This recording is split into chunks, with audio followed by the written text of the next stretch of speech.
En première partie de l'émission, j'ai conclu en disant que les coups d'État constitutionnels sont les plus nombreux.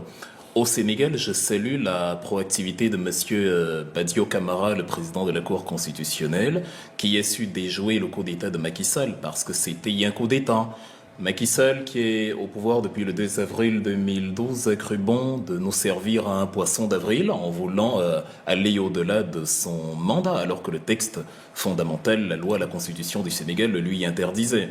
Il a utilisé moult mécanismes, moult entourloupes, le musellement des opposants, avec des motifs sans queue ni tête, corruption de la jeunesse. Il y a eu cette affaire entre le ministre Mambay Niang et Bassirou Diomaye Faye et Ousmane Sonko. Il y a eu l'affaire Adji Sarr. Il y a eu justement cette incarcération et cette amnistie en dents de scie où, ok, je te libère, monsieur Sonko, mais puisque tu as déjà été condamné pour les faits qui te sont reprochés, tu es de facto inéligible pour les élections à venir. Il surfait sur le fait que monsieur Diomaye Faye était trop faible pour porter justement le PASTEF à la magistrature suprême. Par la suite, il n'a même pas permis à son dauphin désigné, M. Amadouba, d'être un dauphin.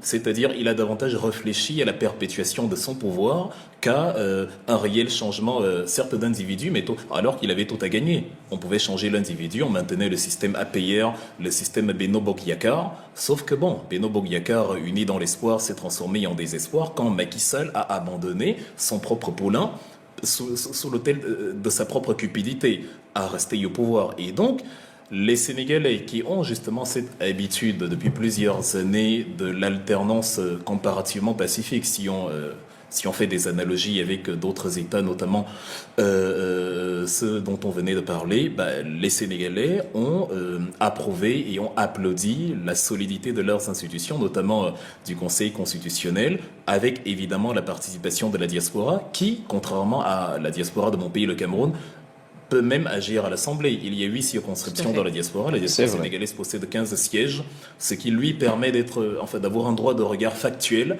institutionnel, permanent sur la politique du pays. Donc, j'étais très content. On va peut-être parler dans un autre contexte de la politique interne des deux têtes actuellement du Sénégal, que je n'approuve pas totalement, mais sur le plan de l'élection, sur le plan du contexte et de la manière dont ils ont été portés au pouvoir, je trouve que le message, il est bon. Je trouve que la fin d'une chose vaut mieux que son commencement. Il y a eu énormément de morts, énormément d'effusions de sang, davantage qu'au Niger. Une pique envers vous encore, Madame Karine.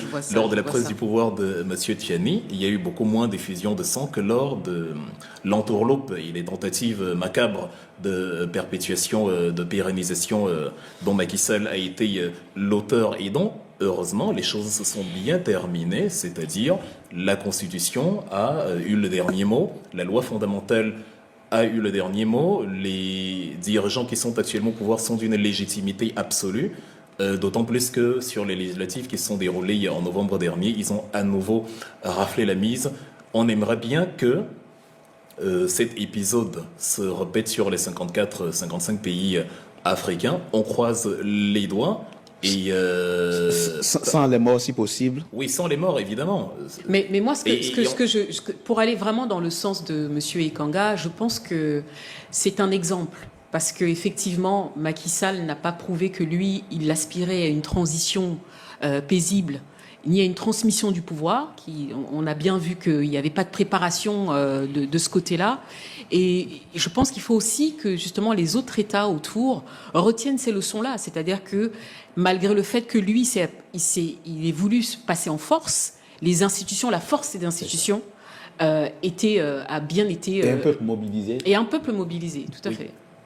Il faut retenir d'ailleurs que le Sénégal, même s'il est cité en exemple de démocratie, tout au long de son histoire politique, il y a eu des couacs. Il y a même eu la tentative par Abdoulaye Wade. Oui. En 2000. Il y a eu la crise de 62 avec M. Léopold Sédar Senghor face à Mamadou Dia, qui s'est servi du Parlement pour couper la tête, politiquement bien entendu, pour couper la tête à Mamadou Dia. Il y a eu parce qu'on était dans un contexte de bicéphalisme assez puissant. Et le discours souverainiste et l'approche réellement indépendantiste de monsieur Dia ne plaisait pas beaucoup à la politique de convention de Léopold Sédar Senghor, qui lui avait une grande pratique de la France. Et on a eu cette bagarre-là à l'Assemblée, qui a même été où des gendarmes sur ordre de monsieur Mamadou Dia ont pris le contrôle de l'Assemblée pendant que Léopold essayait de... En fait, le Sénégal connaît ses remous, ses tumultes de manière assez fréquente, mais sait bien clore le dossier. C'est vrai. Mais il y a une chose que je voudrais dire aussi pour